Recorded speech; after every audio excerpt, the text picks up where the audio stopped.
हरिः ॐ शं नो मित्रस्यं वरुणः शं नो भवत्वर्यमा शं न इन्द्रो बृहस्पतिः शं नो विष्णुरुक्रमः नमो ब्रह्मणे नमस्ते वायो त्वमेव प्रत्यक्षं ब्रह्मासि त्वामेव प्रत्यक्षं ब्रह्म वदिष्यामि कृतं वदिष्यामि सत्यं वदिष्यामि तन्मामवतु तद्वक्तारमवतु अवतु माम् अवतु वक्तारम् ओम शांति शांति शांति। లాస్ట్ టైం చెప్పుకున్నటువంటి క్లాస్కి కంటిన్యూషన్ మనం చెప్పుకుంటున్నాము. లాస్ట్ టైం క్లాస్లో మనం అగ్నితత్వపు రాశులు, భూతత్వపు రాశులు, వాయుతత్వపు రాశులు, జలతత్వపు రాశుల గురించి చెప్పుకున్నాము. అగ్నితత్వపు రాశులు మేషము, సింహము, ధనుస్సు అని చెప్పుకున్నాము. భూతత్వపు రాశులు వృషభము, కన్యా, మకరము అని చెప్పుకున్నాము. వాయుతత్వపు రాశులు మిథునము, తుల, కుంభము అని చెప్పుకున్నాము. జలతత్వపు రాశులు మన కర్కాటకము, వృశ్చికము, మీనము అని చెప్పుకున్నాము. అగ్నితత్వపు రాశులకి ఇంగ్లీష్లో ఫైరీ సైన్స్ అంటారు. ఇది కూడా ఎందుకు చెప్తున్నానంటే ఎవరైనా మీరు ఇంగ్లీష్ బుక్స్ చదువుకుంటున్నప్పుడు మీకు ఈజీగా ఉంటుందని చెప్తున్నాను. భూతత్వపు రాశులకి ఎర్దీ సైన్స్ అని అంటారు. వాయుతత్వపు రాశులకి ఎయిరీ సైన్స్ అని అంటారు. జలతత్వపు రాశులకి వాటరీ సైన్స్ అని అంటారు. ఈ ఆర్డర్ మీరు గుర్తుపెట్టుకుని మీరు వేసుకోవచ్చు. ఇప్పటికే మీలో చాలామందికి ఈ బేసిక్స్తో పరిచయం ఉన్నప్పుడు వాళ్ళు కూడా నోట్స్ రాసుకుంటే తప్పేం లేదు, రాసుకోవచ్చు. అయితే మనం ఏం చెప్పుకున్నాము, మన జాతకం మనం వేసుకుంటున్నప్పుడు అగ్నితత్వపు రాశుల్లో ఎక్కువ గ్రహాలు ఉండగా పుడితే ఏమవుతుంది అంటే, ఇది ఎక్కువ గ్రహములు ఉండగా జన్మించిన వారు ఉష్ణతత్వం ప్రధానంగా కలిగేందురు, నాయకత్వం వహించుట, ధైర్య సాహసమును ప్రదర్శించుట, శత్రువులను జయించుట వీరి లక్షణములు. జీవితంలో ఎక్కువ భాగము ఆరాటము పోరాటముల్లోనే గడిచిపోవును. తమ అధికారంలో ఇతరులు లోబడి ఉండవాలని వీరు కోరుకుందరు. ఇతరులను ఆకర్షించుట, ప్రభావితము చేయుట, వారిని నడిపించుట, తమను నమ్మిన వారిని ఎట్టి పరిస్థితుల్లోనైనా ఆదుకునుట వీరి లక్షణములు. ఇతరులు తమను పొగిడినచో పొంగిపోయి ఆపదలు కొని తెచ్చుకుందరు. ఎవరైనాను తమ మాట కాదనినచో వారిపై పగపట్టుదురు. తమకు అపకారం చేసిన వారినైనా క్షమించమని ప్రార్థించినచో వెంటనే క్షమింపగలరు. ఎక్కువ మంది చక్రవర్తులు, నాయకులు, సైన్యాధిపతులు అగ్నిరాశుల యందు లగ్నము కానీ, చంద్రుడు కానీ, సూర్యుడు కానీ ఉండగా జన్మించిన వారందరూ వీరు కార్యశూరులు. లాస్ట్ టైం ఇది ఎక్స్ప్లెయిన్ చేసుకున్నాము. జ్యోతిష ప్రకాశము అనేటటువంటి పుస్తకంలో లాస్ట్ టైం కూడా నేను మీకు చెప్పున్నాను. ఈ పుస్తకంలో ఈ నోట్స్ అంతా కూడా మనకి ఇచ్చాము. నేను మళ్ళీ ఒకసారి చెప్తున్నాను. జ్యోతిష ప్రకాశం అనేటటువంటి పుస్తకాన్ని ఒక టెక్స్ట్ బుక్గా మొదలుపెట్టి ఈ పుస్తకం దగ్గర ఉన్నట్లయితే మన హార్స్కోప్ మందగానే అదన్నా దగ్గర పెట్టుకుంటున్నప్పుడు మన గురించి మనం క్షుణ్ణంగా తెలుసుకోవడానికి బాగా పనికొస్తుంది. సో ఇదంతా నేను ఎక్స్ప్లెయిన్ చేయలేను కాబట్టి నేను రెఫరెన్స్ ఇస్తున్నాను మీకు. నేను ప్రిన్సిపల్స్ మాత్రం ఎక్స్ప్లెయిన్ చేస్తాను. డీటెయిల్స్ అనేది మీరు పుస్తకాలలో చదువుకోవాల్సి ఉంటుంది. తెలుగు పుస్తకాల్లో నేను ప్రిస్క్రైబ్ చేసే ఒకే ఒక బుక్ జ్యోతిష ప్రకాశము. ఇంగ్లీష్ పుస్తకాల్లో నేను నెక్స్ట్ టైం నేను మీకు నోట్ కూడా పెడతాను దీంట్లో స్పిరిచువల్ అస్ట్రాలజీ గ్రూప్లో. ఇంగ్లీష్లో ఆలెన్ లియో రాసినటువంటి ఎస్ట్రాలజీ ఫర్ ఆల్ మొట్టమొదటి పుస్తకం. రెండవది ఆలెన్ లియో రాసినటువంటి ప్రాక్టికల్ అస్ట్రాలజీ. మూడవది ఆలెన్ లియో రాసినటువంటి the key to your own nativity. నాలుగవది అది కూడా ఆలెన్ లియో రాసినటువంటిదే how to judge a nativity. ఐదవది ఆయన రాసినటువంటిదే the art of synthesis. Art of synthesis అనే పుస్తకం అనేది మనం చివరిగా మనం చెప్పుకున్నాము. తర్వాత వస్తుంది ప్రోగ్రెస్డ్ హారోస్కోప్. ఈ ప్రోగ్రెస్డ్ హారోస్కోప్ అనేటటువంటిది ప్రిడిక్టివ్ అస్ట్రాలజీ పక్క వెళ్ళేటటువంటి వాళ్ళకి అవసరం తప్ప, లేకపోతే దాంతో అవసరం లేదు. మిగతా 5 పుస్తకాలు మాత్రం మీరు చదువుకోవాలి. ఇది ఆ పుస్తకాలు సంపాదించుకొని చదువుకోండి. సాగర్ పబ్లికేషన్స్, న్యూఢిల్లీ వాళ్ళకి రాసినట్లయితే ఆ పుస్తకాలు వాళ్ళ దగ్గర లభ్యమయ్యే అవకాశం ఉంది. ఈ మధ్యకాలంలో నేను వాళ్ళని కాంటాక్ట్ చేయలేదు. అట్లాగే సెఫారియల్ అనేటటువంటి ఆయన రాసినటువంటిది ద మాన్యువల్ ఆఫ్ ఎస్ట్రాలజీ. ఇవన్నీ కూడా మీరు ఎస్ట్రాలజీని కేవలం ఇండియన్ ఎస్ట్రాలజికల్ బుక్స్ చదువుకుంటే అవి కేవలం మీకు ప్రొడిక్షన్కి ఎక్కువ బాగా ఉపయోగపడతాయి. మనం స్పిరిచువల్ ఎస్ట్రాలజీ పక్కకి వెళ్తున్నాం కాబట్టి ఎల్ఎల్ లియో అనేటటువంటి ఆయన ఆనిబిసెంట్ శిష్యుడు, అయినా చాలా పెద్ద థియాసఫిస్ట్ అయినా. సో ఆయన తాలూకు రచనలో మీకు అస్ట్రాలజీతో పాటుగా ఫిలాసఫీ, స్పిరిచువాలిటీ, యోగా, అది మాస్టర్స్ బ్యాక్గ్రౌండ్లోంచి ఆయన రాసిన పుస్తకాలు కాబట్టి ఈకే గారు మాకు అదే పుస్తకాలు ప్రిస్క్రైబ్ చేశారు. మేము వాటితోనే పెరిగాము.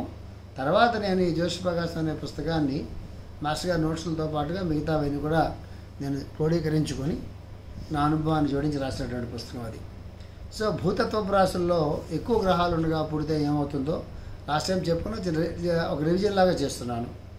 ఇది ఎక్కువ గ్రహంలో ఉండగా జన్మించిన వారు మంచి శరీర బలం కలిగిందురు, భోజన ప్రియులు, కూడబెట్టుకుంటే ఎందు, పోగు చేసుకుంటే ఎందు వీరికి అభిలాష ఎక్కువ.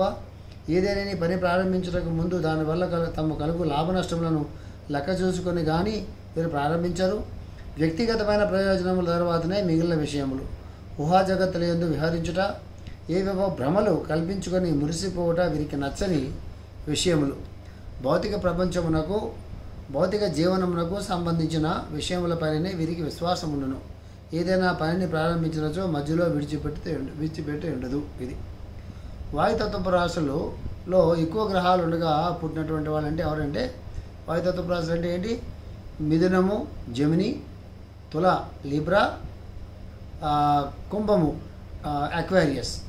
ఈ 3 రాశుల్లో ఎక్కువ గ్రహాలు ఉండగా పుట్టినటువంటి వాళ్ళు ఎలా ఉంటారన్నట్లయితే, వాయుతత్వపు రాశుల వారి జీవితమును ఎక్కువ కాలము ఆలోచనలు చేయటందు, ప్రణాళికలు పథకములు వేయటందు గడుపుదురు. అందెన్ని కార్యరూపము దాల్చునన్నది సందేహము. ఆర్జనము, సౌఖ్యము, సుఖములపై కన్నా తెలివితేటలు, సామర్థ్యంపై వీరికి విశ్వాసం ఎక్కువ.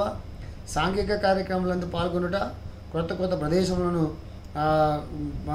ప్రదేశములు దర్శించుట అందు వీరికి అభిలాష. కొత్త విషయములు తెలుసుకుంటేందుకు కూడా వీరికి అభిలాష ఉంటుంది. ఎక్కువ కష్టించి పనిచేయటం వీరికి కష్టము. ఇందువల్లనే వీరి జీవితంలో వీరు స్థిరపడ్డ కొంతకాలం పట్టును. కానీ మానవ జాతికి ఉపకరించి ఏ కార్యక్రమాలైనను వీరు చేపట్టి ఆదర్శవంతంగా నడపగలరు. నిస్వార్థత, సౌభ్రాత్రము, మానవ శ్రేయస్సు వీరెందు లక్షణములు. ఇది వాయుతత్వపు రాశుల్లో ఎక్కువ గ్రహాలు ఉండగా పుట్టినటువంటి వాళ్ళు. రాజమండ్రిలో నేను ఒక 2 గంటల వరకు లెక్చర్ ఇచ్చాను రాజమండ్రిలో. ఈ విషయాలన్నీ కూడా అందులో నేను ఎక్స్ప్లెయిన్ చేశాను. ఆ లెక్చర్ నేను తర్వాత మీకు అప్లోడ్ చేస్తాను. అందులో కొన్ని ఎక్కువ విషయాలు, అంటే లెక్చర్ కాబట్టి కొన్ని ఎక్కువ విషయాలు మనం చర్చించుకుంటాము.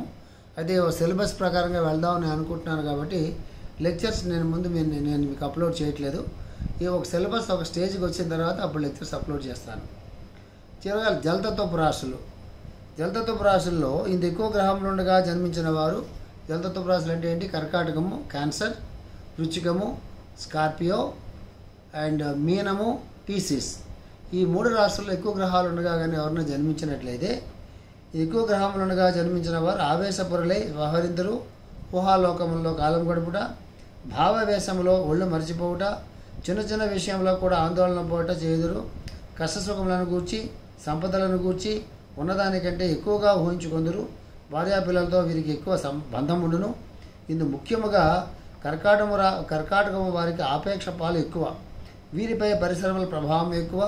పరిశ్రమలకు అనుగుణంగా ప్రవర్తించడం కాక లోబడి ప్రవర్తించరు. ఎవరితో ఉన్నప్పుడు వారి మన ప్రవృత్తి వీరిపై పనిచేయను. ఈ విషయంలో వీరు చంచల స్వభావం కలిగి ప్రవర్తించరు.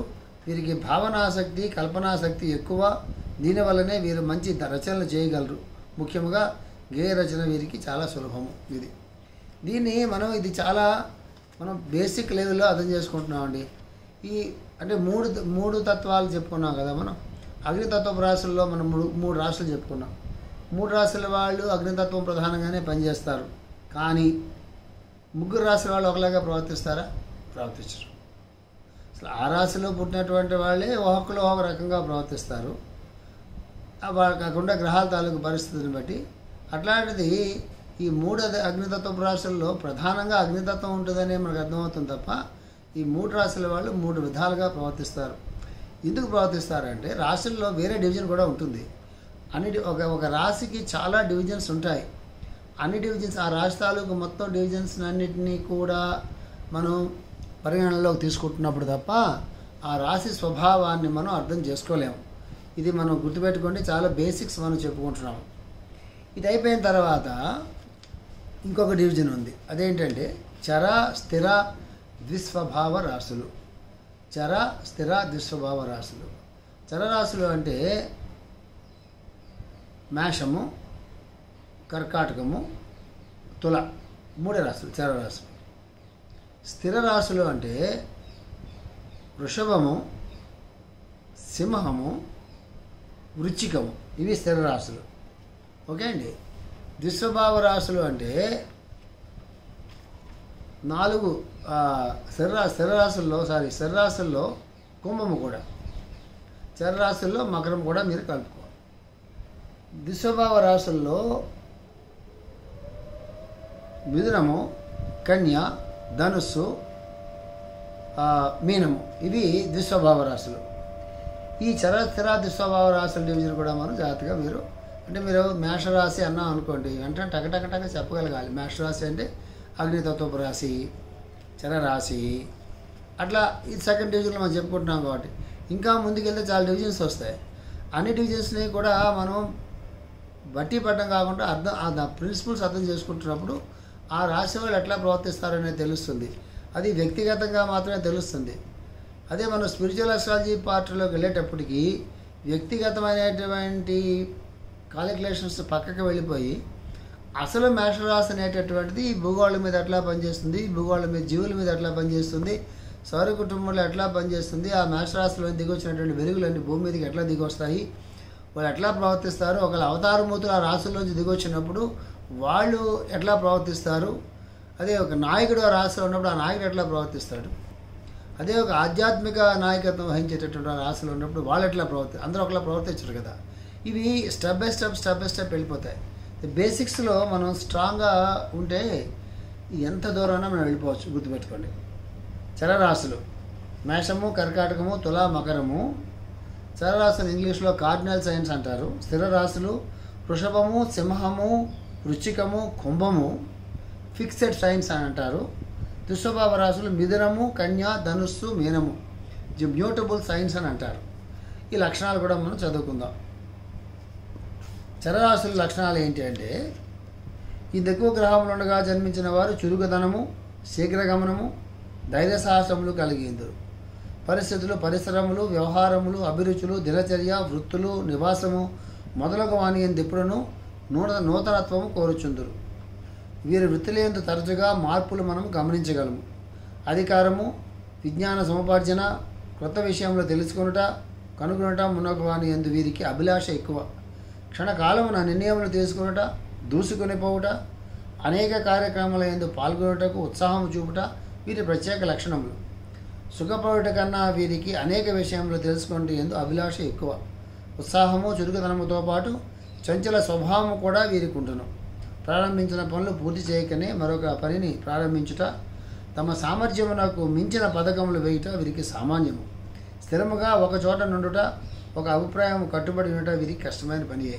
దీంట్లో both positive and negative aspects of cardinal science చరరాశుల గురించి చెప్పారు. ఓకే అండి. మీరు ఇవన్నీ లెక్చర్ అంతా, ఈ క్లాస్ అంతా అయ్యేటప్పటికల్లా అర్థమవుతున్నట్టుగా ఉంటుంది, కానీ తర్వాత మీరు గుర్తుపెట్టుకోలేరు. నోట్స్ అయినా తయారు చేసుకోవాలి, లేకపోతే నేను చెప్పిన పుస్తకాలు ఏవైతే ఉన్నాయో అవైనా కొన్ని దగ్గర పెట్టుకుంటే వాళ్ళు నేను చెప్పిన అన్ని పుస్తకాల్లో కూడా బేసిక్స్ నుంచి వాళ్ళు స్టార్ట్ చేస్తారు. చివరిలో ఒక బుక్ నేను మీకు సజెస్ట్ చేస్తాను. అది దాదాపు ఒక 800 పేజీలు ఎంతో పైన ఉంటుంది ఉంటాను. అది ఇండియాలో ఆ బుక్స్ దొరకవు, మన అమెరికా నుంచి తెప్పించుకోవాలి. అమెజాన్లో దొరకవచ్చు. ఆ బుక్ నేను చివరిలో సజెస్ట్ చేస్తాను, ఇప్పుడు సజెస్ట్ చేయట్లేదు. నేను మళ్ళీ ఒకసారి చెప్తున్నానండి, క్లాసుల్లో నేను మీకు చేయగలిగింది ఏంటన్నట్లయితే అర్థం చేసుకోవడానికి కావాల్సినటువంటి బ్యాక్గ్రౌండ్ మాత్రం నేను మీకు ఎస్టాబ్లిష్ చేయగలను. అది ఏదైనా ఒక కాన్సెప్ట్ ఉన్నప్పుడు, ఒక ప్రిన్సిపల్ ఉన్నప్పుడు, ఒక క్యాలిక్యులేషన్ ఉన్నప్పుడు, మాస్టర్ గారి తాలూకు బేసిక్ ఆఫ్ స్పిరిచువల్ అస్ట్రాలజీ చదువుకుంటున్నారు కదా, ఈ పాటికి మీకు అర్థమై ఉంటుంది. అది అర్థం కావాలంటే చాలా బ్యాక్గ్రౌండ్ మనకు ఉండాల్సిన అర్థమై ఉంటుంది. ఆ బ్యాక్గ్రౌండ్ నేను మీకు ప్రొవైడ్ చేస్తాను. డీటెయిల్స్కి వెళ్ళేటప్పటికల్లా అది మీరు బుక్స్ చదువుకుని మాత్రం నేర్చుకోవాలి. నేను ఒకసారి చెప్పాను, మాస్టర్ గారి తాలూకు ఇంగ్లీషులో వచ్చిన లెక్చర్స్ మేము అన్నీ పోగు చేస్తే 300 పేజెస్ వచ్చినాయి. అంటే మాస్టర్ గారి తాలూకు స్పిరిచువల్ ఆస్ట్రాలజీలోకి డైరెక్ట్గా మనం వెళ్దాం అనుకుంటున్నప్పుడు అట్లీస్ట్ మాస్టర్ గారు చెప్పిన పెద్ద లిస్ట్ ఉంది కదా, ఇది సీక్రెట్ డాక్టరీన్, చాలా పుస్తకాలు లిస్ట్ చెప్పారు. ఈసోటిక్ ఆస్ట్రాలజీ లాంటి పెద్ద పెద్ద పుస్తకాలు లిస్ట్ చెప్పారు మాస్టర్ గారు. ఆ పుస్తకాలు చదువుకోవడం సంగతి పక్కన పెట్టినా కూడా అట్లీస్ట్ మాస్టర్ గారు ఇంగ్లీష్లో వచ్చినటువంటి లెక్చర్స్ ఏవైతే ఉన్నాయో అవి 300 పేజెస్ వచ్చినాయి. ఆ లెక్చర్స్ అవన్నీ మనం మన మాస్టర్ గారి తాలూకు ఇంగ్లీష్ లెక్చర్స్ 12 సిరీస్లో ఒక్కొక్క బుక్లో ఒక్కొక్క లెక్చర్ చెప్పిన మనం వేసాము. అవన్నీ తీసి మనం ఒకే బుక్గా మనం వేయబోతున్నాము. 300 పేజెస్ వస్తుంది. ఈ 300 పేజెస్ తాలూకు లెక్చర్స్లో బుక్స్లో స్పిరిచువల్ ఆస్ట్రాలజీ అంటే మాస్టర్ గారి తాలూకు రాసినటువంటి స్పిరిచువల్ ఆస్ట్రాలజీ బుక్ ఏదైతే ఉన్నదో దాన్ని అర్థం చేసుకోవడానికి కావాల్సినటువంటి రియల్ బ్యాక్గ్రౌండ్ అంతా కూడా ఆ లెక్చర్స్లో ఉన్నది.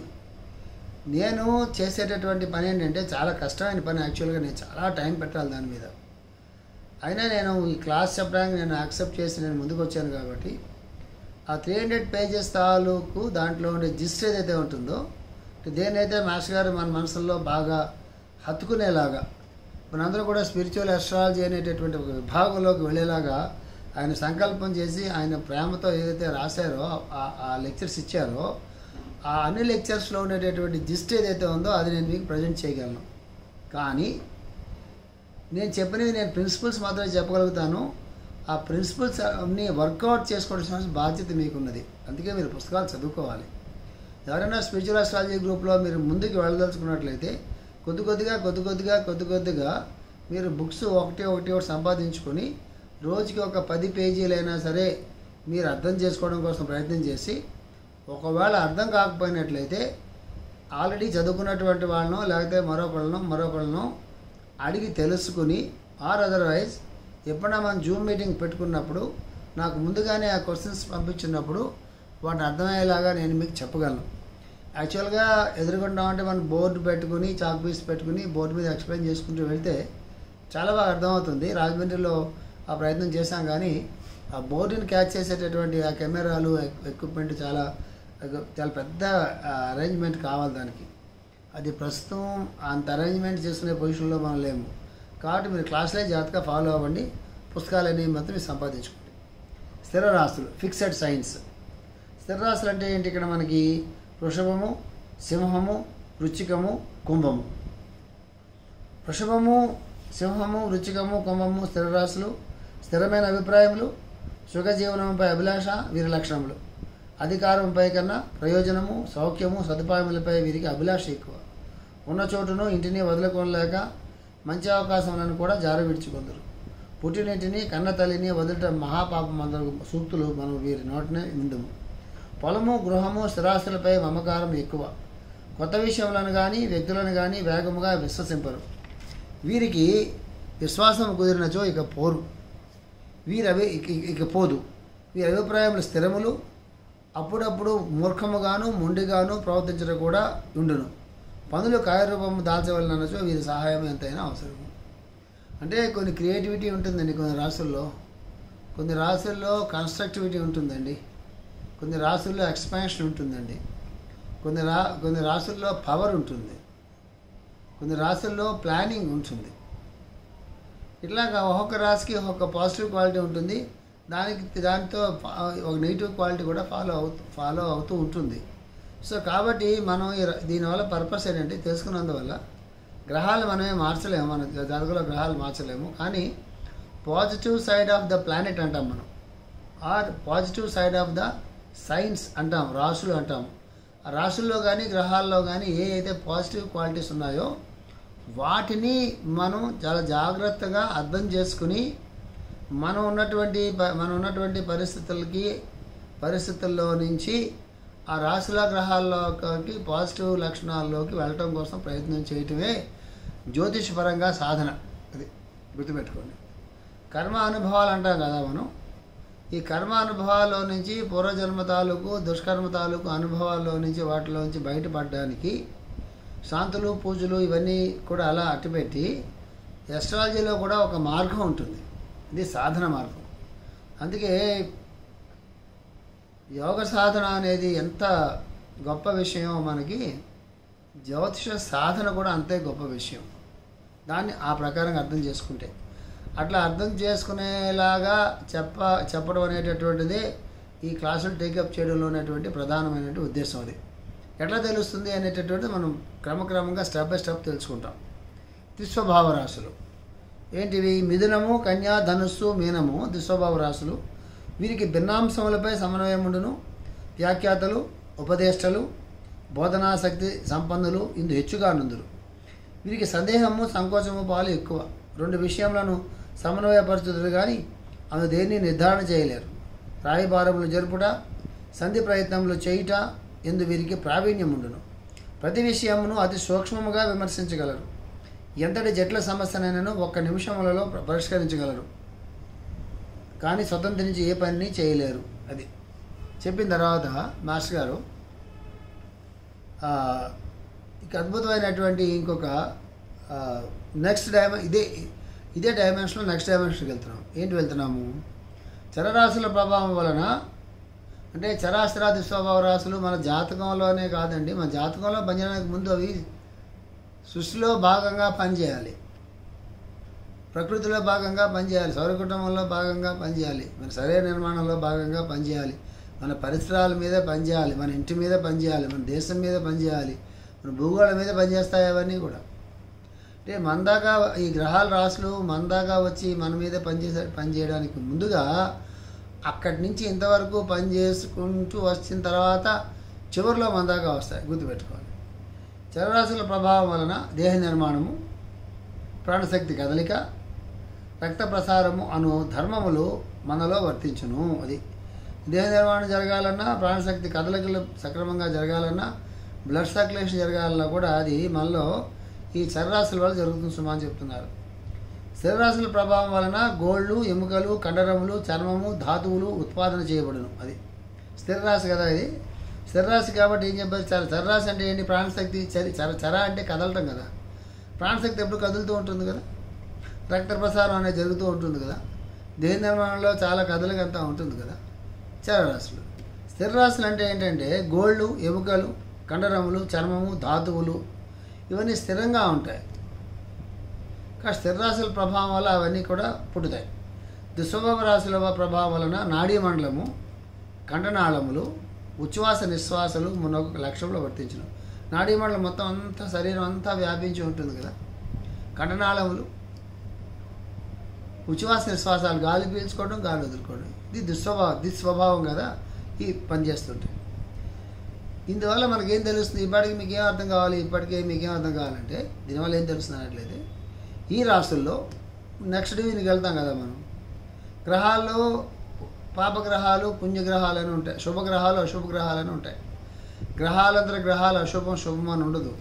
శుభ అశుభ అనేటువంటి టెక్నికల్గా వాడతాం మనం. అక్కడికి వెళ్ళిన తర్వాత నేను మీకు చెప్తాను, అప్పుడు దీన్ని లింకప్ చేస్తాను. మళ్ళీ నేను చెప్తున్నాను, గుర్తుపెట్టుకోండి. ఇదంతా కూడా బుర్రలో మీరు క్యారీ చేస్తూ ఉండాలి. క్యారీ చేస్తూ ఉంటే నెక్స్ట్ స్టెప్కి వెళ్ళేటప్పటికి ముందు స్టెప్ అది కూడా లింకప్ చేసుకోవాలి.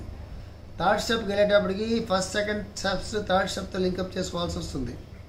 ఫోర్త్ స్టెప్కి వెళ్ళేటప్పటికి 1, 2, 3 స్టెప్స్ ఫోర్త్ స్టెప్తో లింకప్ చేసుకోవాల్సి వస్తుంది. అట్లా మీరు ఎన్ని స్టెప్స్ ముందుకు వెళ్తూ ఉంటారో అన్ని స్టెప్స్ కూడా మీరు 1, 2, 3, 4, 5, 6 అలా లింకప్ చేసుకుని వెళ్ళాల్సి వస్తుంది.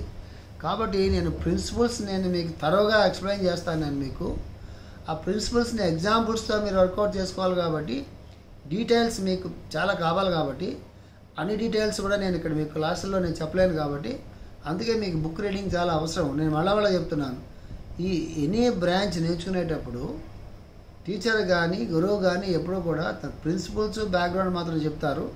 వర్కౌట్ చేసుకోవాల్సిందంతా కూడా మనం వర్కౌట్ చేసుకోవాల్సి వస్తుంది. అప్పుడే వీటిలో మనం ముందుకు వెళ్ళడానికి అవకాశం ఉంటుంది. గుర్తుపెట్టుకోండి. ఏ స్వభావం గల రాశుల యందు ఎక్కువ బ్రాహ్మణుడిగా జన్మించదో వారికి సంబంధించిన సంస్థల యందు, వృత్తుల యందు మానవులు అభిరుచి కలవారే ఎందురు. అటు జీవితము సంభవమైనప్పుడు ఆరోగ్యవంతము సుఖవంతమైన జీవితమును గడుపుదురు. దీనికి వ్యతిరేకమైన జీవితం అంతా అసంతృప్తి, ఆరాటము, అనారోగ్యంతో గడిచిపోను. ఇది నెక్స్ట్ ఎక్స్ప్లెనేషన్ నేను ఇచ్చింది. ఏంటంటే ఏ రాశుల ప్రభావంతో అయితే మన మీద ఎక్కువ పనిచేస్తూ ఉంటుందో ఆ రాశుల తాలూకు ప్రభావం వల్ల ఆ రాశుల తాలూకు ప్రభావం అనేది మన మనసు మీద చాలా ఎక్కువ ఉంటుంది. అందుకే మనకి కొన్ని ప్రదేశాలు ఇష్టం అనిపిస్తాయి, కొన్ని వృత్తులు ఇష్టం అనిపిస్తాయి, కొన్ని కళలు మనకి ఇష్టం అనిపిస్తుంది, కొంతమంది మనుషులు మనకి ఇష్టం అనిపిస్తారు, కొన్ని సబ్జెక్ట్స్ మనకి ఇష్టం అనిపిస్తాయి. అన్నీ కుదరాలని రూల్ లేదు. అదే ఇది చదువుకున్నది ఒకటి, ఉద్యోగం మన ఎక్కడో ఉంటుంది. మన వృత్తి ప్రవృత్తి వేరువేరుగా ఉంటాయి, మన అభిలాష మన జీవన విధానం వేరుగా ఉంటాయి. అక్కడ అన్రెస్ట్ ఉంటుంది మనకి. అది ఇది ఎవరికైతే కలుస్తుందో వాళ్ళు చాలా అదృష్టవంతులు అనుకుంటాం మనం. అది ఇది కలకపోతే చాలా లైఫ్ అంతా స్ట్రగుల్ ఉంటుంది. సో ఎందుకు ఉంటుంది అనేది మన హారోస్కోప్ చూస్తేనే మనకు తెలుస్తుంది. ఉంది కాబట్టి ఎట్లా అడ్జస్ట్ ఎందుకు ఇలా ఉంది అనేటటువంటి ప్రిడిక్టివ్ అస్ట్రాలజీ తెలుస్తుంది. అయినా మనం మార్చలేం కాబట్టి అసలు ఎందుకు ఇలా ఉంది, ఎందుకు ఈ స్ట్రగుల్ ఉంది అనేటటువంటిది మీకు స్పిరిచువల్ అస్ట్రాలజీలో తెలుస్తుంది. అది గుర్తుపెట్టి తేడా. అది ఉన్నదాన్ని మనం మార్చలేము, ప్లానటరీ పొజిషన్స్ మనం మార్చలేము. సో మనకే ఇలాంటి ప్లానటరీ పొజిషన్స్ ఎందుకున్నాయి, ఏదైతే నెగిటివ్ అండ్ పాజిటివ్, మనకే ప్లానటరీ పొజిషన్స్ ఎందుకున్నాయని మనకి తెలిసినప్పుడు వాటిని మనం మార్చలేమని మనం తెలిసినప్పుడు మనం ఏం చేయాలి, మన కర్తవ్యం ఏంటి? ఎందుకు మన జీవితంలో అట్లాంటి గ్రహ ప్రభావాలు మన మీద ఎందుకు గ్రహాల ప్రభావం చూపిస్తున్నాయి ఎందుకు అనేది దాన్ని వర్కౌట్ చేసుకోవడానికి స్పిరిచువల్ అస్ట్రాలజీలో మనకు వస్తుంది. అది వచ్చే వారం మనం నెక్స్ట్ స్టెప్కి వెళ్దాము. స్వస్తి ప్రజాభ్య పరిపాలయంతాం న్యాయేన మార్గేణ మహీమహీషాః గోబ్రాహ్మణేభ్యः సోమస్తు నిత్యం లోకాः సమస్తాः సుఖినో భవంతు. ఓం శాంతి శాంతి శాంతి.